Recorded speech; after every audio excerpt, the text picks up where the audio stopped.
આપણા શરીરમાં આપણને કશે સોજો આવે કે તાવ આવે તો આપણે એટલા જાગૃત હોઈએ છીએ, પરંતુ જ્યારે આપણે દાંતની વાત કરીએ છીએ તો શું લાગે છે એક સર્જન તરીકે લોકો એટલા જાગૃત છે ખરા? એ લોકોને એટલી જાણ છે ખરી દાંતને લગતી?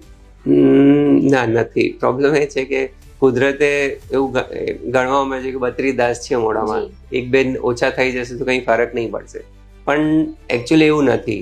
કુદરતે જે વસ્તુ આપી છે ને એનું એક યુઝ છે. જેમ તમે સિમ્પલ એક્ઝામ્પલ આપું કે આગળના દાંત છે એ ખાલી કટ કરવા માટે છે. જેમ કોઈ વસ્તુ છે એને જેમ એપલ છે તો એપલ તમે સામેથી કટ કરીને છે.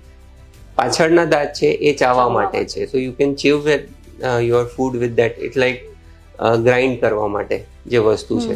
પણ તમે એનું ઊંધું કરતા હોય કે આગળના દાંતથી તમે સપોઝ જેમ ઘણા બધા પ્રોફેશનમાં હોય કે જેમ દોરો એને કાઢવાનું હોય કે પછી તમે જેમ સુરતની વાત કરી કે માવા ગુટકા તો એની જે રેપર કટ કરવાની, તો એના લીધે ત્યાં પ્રોબ્લેમ થઈ શકે છે એ દાંતોમાં. So that is the thing કે એ નોર્મલી ધ્યાન રાખવાની હોય છે. Also available on YouTube, Spotify, Amazon Music and Apple Music.